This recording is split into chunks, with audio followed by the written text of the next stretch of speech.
Hello दोस्तों, welcome to my YouTube channel Ayush tutorial. कैसे हो आप लोग सब? उम्मीद करता हूँ अच्छे ही होंगे। और जो बच्चे अच्छे नहीं हैं उनके लिए भी बहुत बढ़िया खुशखबरी है कि आज से हमारा नया चैप्टर करंट इलेक्ट्रिसिटी स्टार्ट हो रहा है। जिस किसी को भी इस चैप्टर में डाउट है, ये पूरी मेरी प्लेलिस्ट करंट इलेक्ट्रिसिटी देखने के बाद आपको कोई भी डाउट नहीं रहेगा। तो चलिए आज हमारा ये चैप्टर हम स्टार्ट कर रहे हैं। तो पहले हम पढ़ेंगे इलेक्ट्रिक करंट क्या होता है, फिर electric potential and potential difference और सर्किट डायग्राम्स कुछ आज देखने वाले हैं। कल के वीडियो में हम ओम्स लॉ को डिस्कस करेंगे। तो वन बाय वन धीरे धीरे कंप्लीट करेंगे। 7 से 8 दिन में हमारा चैप्टर कंप्लीट हो जाएगा। तो जो भी बच्चे नए आए हैं या जुड़ने वाले उनको वीडियो भी शेयर करें ताकि और भी बच्चे नॉलेज ले पाए, सही नॉलेज सही जगह से ले पाए और सही जगह पहुँच पाए। तो चले हम स्टार्ट करते हैं इलेक्ट्रिसिटी चैप्टर हमारा। तो पहले आता है इलेक्ट्रिसिटी में बात करते हैं इलेक्ट्रिक करंट क्या होता है। जैसे कि हमारा पहला टॉपिक है इलेक्ट्रिक करंट क्या होता है। डेफिनेशन यहाँ पर लिख दी गई है इलेक्ट्रिक करंट की, और उसका चार्ज क्या होता है फॉर्मूला भी यहाँ पर लिख दिया गया है, ऐसा यूनिट भी यहाँ पर लिख दिया गया। अब स्क्रीनशॉट लेके आप लिख सकते हो। तो चलिए मैं आपको समझाता हूँ कि इलेक्ट्रिक करंट होता क्या है। Rate of flow of charges is called electric current. Charge का फ्लो होना, चार्ज मतलब इलेक्ट्रॉन्स, इलेक्ट्रॉन्स का अगर फ्लो होगा तो करंट भी वहाँ पर प्रोड्यूस होगा। जैसे हमको फॉर्मूले से ही याद रख लेना है। जैसे फॉर्मूला क्या है हमारा, डेफिनेशन एग्जाम्स में नहीं आती है, बहुत कम आती है। हमको फॉर्मूले से डेफिनेशन बनाना सीखना है।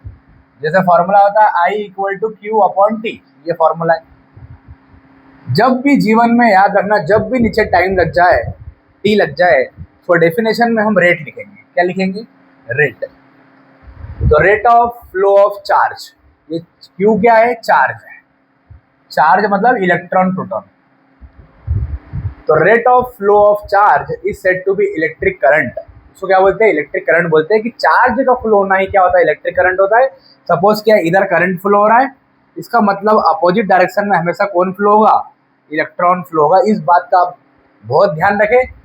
ये आपको 11th-12th में भी काम में आएगा। और अभी हम कुछ एग्जाम्पल्स करेंगे, एक्सरसाइज से क्वेश्चंस करेंगे, या प्रीवियस ईयर के क्वेश्चन सैंपल पेपर देखने को मिलेंगे, या पीवाईक्यू में भी प्रीवियस ईयर क्वेश्चंस में भी आपको ये चीज काम में आएगी। क्या काम में आएगी? आई और इलेक्ट्रॉन्स। तो इलेक्ट्रॉन्स अपोजिट डायरेक्शन में मूव करता है तो वही करंट इधर मूव करेगा। मतलब अगर करंट इधर फ्लो कर रहा है तो इलेक्ट्रॉन इधर फ्लो करेंगे। और जब तक इलेक्ट्रॉन फ्लो नहीं होंगे तब तक करंट प्रोड्यूस नहीं होगा। जैसे सपोज किया इलेक्ट्रॉन्स ऊपर जा रहे हैं तो करंट कहाँ फ्लो होगा? नीचे फ्लो होगा। और जो करंट होता है वो कैसी क्वांटिटी होती है? स्केलर क्वांटिटी होती है। स्केलर, क्योंकि ये एडिशन लॉ ऑफ वेक्टर को फॉलो नहीं करता, triangle law of addition vector को फॉलो ही नहीं करता है। तो वेक्टर लॉ को फॉलो ही नहीं करता, इसलिए कौन सी क्वांटिटी हो जाएगी? स्केलर क्वांटिटी हो जाएगी। इसका जो आंसर है डीप में 12th क्लास में आपको देखने को मिला, क्लास 12th। तो आप 11th और 12th में अगर फिजिक्स लेते हो या physics chemistry bio science stream में जाते हो, मैथ्स से या साइंस में जाते हो, तो आपको देखने को मिलेगा। पर अभी के लिए आप इतना याद रखिए कि जो करंट इलेक्ट्रिसिटी होता है वो स्केलर क्वांटिटी होता है, क्योंकि एडिशन लॉ ऑफ वेक्टर को फॉलो नहीं करता। अब बात करते हैं, डेफिनेशन तो हमारी कंप्लीट हो गई। Rate of flow of charge is said to be electric current. ये डेफिनेशन नहीं अगर आपको जम रही है, ये लिख लो। Electric current is expressed by the amount of charge flowing through a particular area और यूनिट टाइम। यूनिट मतलब सिंगल, वन। मतलब इसकी वैल्यू अगर 1 ले लेंगे तो क्यू आई के बराबर आ जाएगा, ये उसका मतलब है। ये डेफिनेशन भी आप लोग लिख सकते हो। देखो क्यू क्या है? नेट चार्ज है। Flows across any cross section of a conductor in time T, then the current I through a cross section is. मतलब अगर चार्ज अगर इतना रहेगा, चार्ज अगर क्यू रहेगा तो करंट कितना बन जाएगा? I equal to Q upon T बन जाएगा, टाइम टी अगर रहेगा तो, इन टाइम टी। अब ऐसा यूनिट क्या होती है चार्ज की? तो चार्ज की जो ऐसा यूनिट होती है क्यू की, होती है कुलम। क्या होती है? कुलम। कुलम होती है। ये साइंटिस्ट का नाम है, सो अपने साइंटिस्ट अपने अपने नाम पर ही यूनिट रख जाते हैं। सिर्फ 5 मिनट का वीडियो बचा, देखना ध्यान से। तो क्यू तो हो गया चार्ज। आई क्या हो गया? आई हो गया एम्पियर। इलेक्ट्रिक करंट की यूनिट होती है वो क्या होती है? एम्पियर, जिसको हम कैपिटल ए से डिनोट करते हैं, एम्पियर। एम्पियर भी एक साइंटिस्ट का नाम है, उनके नाम पर यूनिट रख दी गई है। तो क्यू का मतलब चार्ज होता है, चार्ज हो गया कुलम, और आई का मतलब हो गया एम्पियर। तो इसकी करंट की यूनिट हो गई एम्पियर, चार्ज की यूनिट हो गई कुलम, और टाइम की क्या होती है? सेकेंड। तो करंट की यूनिट क्या हो गई? एम्पियर हो गई। और अगर डिराइव यूनिट निकालना हो तो क्यू को लिखेंगे हम कुलम और टाइम को लिखेंगे हम सेकेंड। तो कुलम पर सेकेंड भी हो सकती है यूनिट। ये स्टैंडर्ड यूनिट है, जो हमको पता है, जो साइंटिस्ट अपने अपने नाम पर रखेगा वो स्टैंडर्ड यूनिट होती है, और जो हम बनाते हैं वो डिराइव यूनिट होती है। ठीक है, ये हो गया हमारा इलेक्ट्रिक करंट खत्म। तो आज हमको पढ़ना था इलेक्ट्रिक करंट के बारे में, जो हम पढ़ चुके हैं। दूसरा जो आज हम पढ़ने वाले थे वो था electric potential and potential difference. तो दूसरा चीज हम देखते हैं। उससे पहले आप एक चीज जान लीजिए कि मिली मतलब क्या होता है। जैसे 1 मिली एम्पियर मतलब 10⁻³ एम्पियर, ये आपको याद रखना है, ये भी न्यूमेरिकल्स में काम में आएगी। फिर 1 माइक्रो एम्पियर क्या होता है, माइक्रो मतलब 10⁻⁻6 एम्पियर, आपको ये भी याद रखना है। तो ये 2 यूनिट का आपको खास ध्यान रखना है। चलो अब हमारा अगले टॉपिक की बात करते हैं, इलेक्ट्रिक पोटेंशियल। किसकी बात करते हैं हम? Electric potential. समझना बात को ध्यान से, बहुत सिंपल है। और दूसरा होता है पोटेंशियल डिफरेंस। ये 12th क्लास में भी आपको देखने को मिलेंगे, और बहुत सिंपल है, कोई दिक्कत नहीं इसमें। देखना कैसे। तो जो हमारा पोटेंशियल होता है इसको हम V से डिनोट करते हैं, V से, कैपिटल V से। इसका जो फॉर्मूला होता है वो होता है V = W/Q। ये फॉर्मूला याद कर लो सभी जन, V = W/Q। W क्या होता है? वर्क। तो जितना वर्क करना पड़ रहा है इस चार्ज को लाने के लिए, इस यूनिट चार्ज को लाने के लिए, इन्फिनिटी से किसी पॉइंट पर लाना है। जैसे मान लेते हैं यहाँ पर A पॉइंट है, तो A पॉइंट तक किसी इन्फिनिटी से किसी चार्ज को लेकर आएंगे, जितना वर्क करना पड़ेगा उसी को हम बोलेंगे इलेक्ट्रिक पोटेंशियल। आगे बात समझ में। तो इलेक्ट्रिक पोटेंशियल क्या होता है? जितना भी वर्क करना पड़ेगा इन्फिनिटी से किसी पॉइंट A पॉइंट पर चार्ज को लाने के लिए, जितना कार्य करना पड़ेगा, जितना वर्क करना पड़ेगा, वही आपको कहलाता है इलेक्ट्रिक पोटेंशियल। इसकी जो एसआई यूनिट होती है, वो होती है वोल्ट। क्या होती है? वोल्ट, जिसको हम कैपिटल V से भी लिखते हैं, कैपिटल V से। अब डिफरेंस की बात कर रहे हैं, तो डिफरेंस में क्या होता है? अगर आप चार्ज को किसी एक पॉइंट से किसी दूसरे पॉइंट पर लेके आएंगे, यहाँ से यहाँ तक लाने में जो वर्क लगेगा उसी को बोलेंगे हम potential difference. Work done to bring a unit charge, किसको लेके आएंगे? चार्ज को लेके आएंगे। इस चार्ज को कहाँ लेके आएंगे? बी पॉइंट से ए पॉइंट पर लेके आएंगे, और जो वर्क लगेगा उसी वर्क को हम बोलेंगे पोटेंशियल डिफरेंस। तो क्या होता है? वर्क डन टू ब्रिंग, लिखना तो लिखना, डेफिनेशन यहाँ भी लिखी हुई है नीचे, और मतलब लिख लो। Work done to bring a unit positive charge from one point to another point, that then the potential that work done by unit charge is said to be potential difference। वहाँ पर जो पोटेंशियल डिफरेंस बनेगा, potential या voltage बनेगा, उसी को हम potential difference बोलेंगे। तो ये हो गया हमारा खत्म, electric potential and potential difference. यहाँ पर डेफिनेशन भी लिख दी गई है, देखो आप लिख सकते हो। Electric potential difference between 2 points होता है, ये आप लिख लीजिएगा। उसके बाद पोटेंशियल डिफरेंस का फॉर्मूला क्या होता है?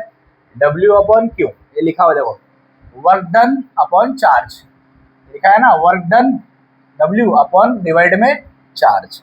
मतलब इसको क्या लिख सकते हैं अपन? ये वर्क डन अपॉन में क्या है? चार्ज है। मतलब ये इधर क्या है? इलेक्ट्रिक पोटेंशियल, तो ये हो जाएगा V, फिर ये क्या हो जाएगा? वर्क डन, और फिर ये क्या हो जाएगा? अपॉन में चार्ज। ये हो जाएगा formula. The SI unit of electric potential is volt, ये भी बता चुका हूँ। चलो आगे बढ़ते हैं। अब हमारा आज का जो आखिरी टॉपिक है वो है, बस आज हमको 3 चीज़ें पढ़ना था। इलेक्ट्रिक करंट क्या होता है, इसकी यूनिट क्या होती है, milliampere, microampere. Potential difference क्या होता है, इलेक्ट्रिक पोटेंशियल क्या होता है, ये पता होना चाहिए, उसकी यूनिट पता होना चाहिए। और आज जो हम पढ़ने वाले हैं सर्किट डायग्राम, सर्किट सिम्बॉल्स के आपके नॉलेज होना चाहिए। जैसे यहाँ पे बहुत सारे सिम्बॉल्स देखने को मिल रहे हैं। तो पहला सिम्बॉल देखो क्या है, बहुत सिंपल है, ध्यान देना इधर कैसे। इधर देखना आप लोग सभी, आज ऑनलाइन है वो भी, और जो ऑफलाइन, सिर्फ 2 मिनट का, ज़्यादा नहीं, खत्म हो गया आज का वीडियो। फिर हम कल पढ़ेंगे ओम्स लॉ, फिर उसके अगले वीडियो में फैक्टर अफेक्टिंग, उसके अगले वीडियो में न्यूमेरिकल्स, रेजिस्टेंस, सीरीज, पैरेलल, फिर एक और चीज़, फिर एक और चीज़, ऐसा करते करते heating effect of electric current. मतलब ये चैप्टर हमारा 7 से 8 दिन में खत्म हो जाएगा। एक्सरसाइज से क्वेश्चन तो मैं 2 से 3 दिन में करा दूंगा। तो आप बस बने रहिए और ज़्यादा से ज़्यादा शेयर करें और सब्सक्राइब भी करें, ठीक है। और बच्चों को भी बताएं कि गर्मी में टाइम वेस्ट ना करें, सिर्फ सोना, खाना और सोना नहीं है, आप 1 घंटा एटलीस्ट स्टडी करें डेली, ठीक है, आपको फायदा उससे। अब देखो सर्किट डायग्राम में क्या होता है, इलेक्ट्रिक सेल। तो इलेक्ट्रिक सेल देखो सिंपल है, पर बता देता हूँ डायग्राम, आपको सबको पहले से भी आता होगा बहुत सारा। सेल में क्या होता है, जो उसका सिंबल होता है इस तरीके से होता है, ये हो गया सेल, ये प्लस का, ये माइनस, ये सेल का सिंबल हो गया। फिर बैटरी का सिंबल क्या होता है, तो combination of cells is called battery. Combinations of cells is called battery. तो क्या बोलते हो? बैटरी बोलते हैं। मतलब दो सेल को मिला दो, एक तो ये सेल हो गया और दूसरा ये सेल हो गया, दो सेल मिला दिए तो क्या बन गया? ये बैटरी बन गया। ये हो गया बैटरी और ये हो गया सेल। हम दो सेल को मिलाते थे प्लस माइनस के, अपने रिमोट में भी देखा होगा आप लोग।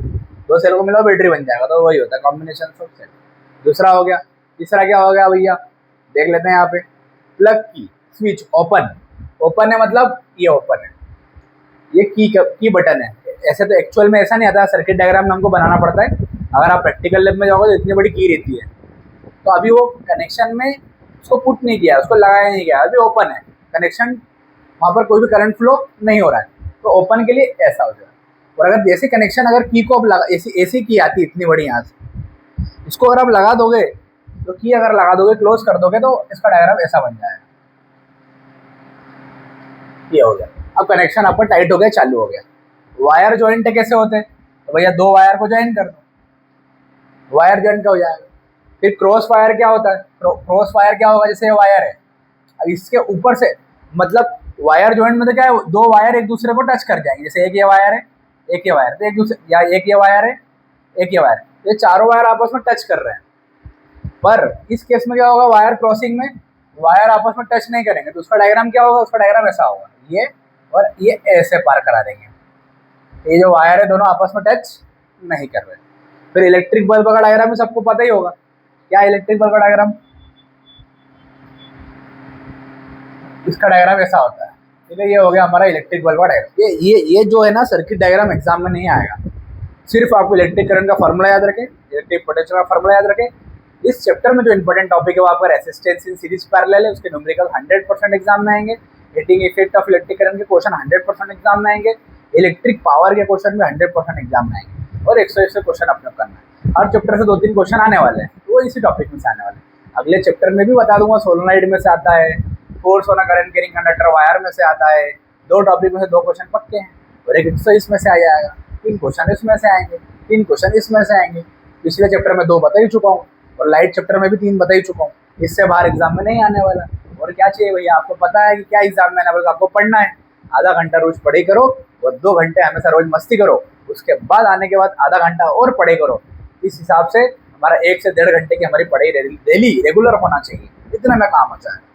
अगर जो बच्चा रेगुलर नहीं पढ़ता है, उसको एंड टाइम में फिर दिन भर पढ़ना पड़ता है, टेंशन नहीं लेके, वो नहीं करना है। चलो ये हम देख लेते हैं, रेसिस्टेंस इन सीरीज क्या लिखा है भैया? अच्छा, रेसिस्टेंस, और ये क्या? वेरिएबल रेसिस्टेंस, ठीक है। तो रेसिस्टेंस का सिंपल होता है ऐसा, ये हो गया रेसिस्टेंस, ये आर हो गया। वेरिएबल रेसिस्टेंस मतलब चेंज होता है, रेसिस्टेंस अपने हिसाब से अपन चेंज कर सकते हैं। तो रेसिस्टेंस चेंज कर सकते हैं मतलब क्या हो रहा है? यहाँ पे देखिए ध्यान से, ऐसा एरो बन जाएगा, ऐसा एरो बन जाएगा, मतलब वेरिएबल हम चेंज कर सकते हैं। तो नॉर्मल रेसिस्टेंस ऐसा आएगा और वेरिएबल रेसिस्टेंस ऐसा आएगा। कैसा? ऐसा, इस तरीके से। एमीटर के क्या होता है सिंबल? तो एमीटर का सिंपल सा ए बना दो, गोला बना के बस। वोल्ट मीटर का सिंपल सा गोला बना के वी बना दो ना। तो अगर आप एमीटर का सिंपल ये हो जाएगा और वोल्ट मीटर का सिंपल ये हो जाएगा, तो ये हो गया डिवाइस। ये एमीटर क्या होता है? एमीटर ऐसा डिवाइस होता है जो करंट को मेजर करता है। किसको मेजर करता है? ये करंट को मेजर करता है। तो करंट को मेजर करने के डिवाइस को बोलते हैं एमीटर। वोल्टेज को मेजर करने के लिए जो डिवाइस होता है वो होता है वोल्टमीटर। तो वोल्टेज को जो मेजर करता है उसको वोल्टमीटर बोलते हैं, करंट को जो मेजर करता है उसको एमीटर बोलते हैं। तो दोनों आपको अगर क्लियर हो गया हो, हमने आज पढ़ लिया है इलेक्ट्रिक करंट के बारे में, फिर हमने पढ़ लिया है मिली एम्पियर माइक्रो एम्पियर की यूनिट याद कर लेना, फिर हमने पढ़ लिया इलेक्ट्रिक पोटेंशियल और पोटेंशियल डिफरेंस, उसका फॉर्मूला याद कर लेना, V = W/Q। और 2 पॉइंट के बीच में फॉर्मूला निकालना हो तो VA - VB W/Q, वही जो V = W/Q है, उसको थोड़ा मैंने एक्सपांड करके लिख दिया। ये भी याद रख लो तो चल जाएगा। ये सिंबल्स आप लोग याद रख लो। और जितने भी हमारे घर में पंखा चल रहा है, कूलर चल रहा है, लाइट चल रहा है, पैनल चल रहा है, सब कुछ जो चल रहा है वो लाइट की वजह से चल रहा है। और लाइट का मतलब इलेक्ट्रिसिटी। तो लाइट चैप्टर तो हम पढ़ चुके हैं, पर लाइट चैप्टर चल और आंखों से देख भी चुके हैं लाइट को, पर जो लाइट को चलाने के लिए जो चाहिए वो क्या चाहिए? इलेक्ट्रिसिटी चाहिए। इलेक्ट्रिसिटी का हम इस चैप्टर में स्टडी करने वाले हैं और बहुत शानदार तरीके से स्टडी करेंगे। बस आप मेरे वीडियो को सब्सक्राइब करें और ज़्यादा से ज़्यादा शेयर करें। तो हम मिलते हैं हमारे अगले वीडियो में। ओम्स लॉ हम कल डिस्कस करेंगे। कोई भी छुट्टी मारना मत, और जो नए बच्चे उनको भी शेयर करें, 10th क्लास के बच्चे।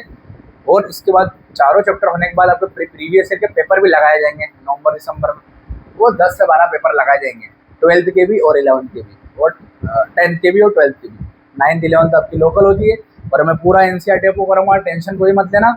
और 1 घंटा रेगुलर पढ़ते रहना। तो अब ये याद कर ले, मैंने पहले भी आपको कह चुका हूँ कि जो मैं पढ़ा रहा हूँ 15 मिनट आप पहले खुद से आज देख लो, ये 15 मिनट काम हो गया। सिर्फ और सिर्फ 15 मिनट, ज़्यादा नहीं। 15 मिनट आप लोग उसको पढ़ाई करें, अध्ययन करें। उसके बाद रात में कभी एक आधी बार पढ़ लें। मैं पक्का वादे से कहता हूँ कि आपको दोबारा पढ़ने की आवश्यकता नहीं होगी। आप दूसरे बच्चों को बोलोगे कि ला भाई मैं तेरे को समझाता हूँ, ऐसा कॉन्फिडेंस आ जाएगा। आर रिविजन रिविजन रिविजन।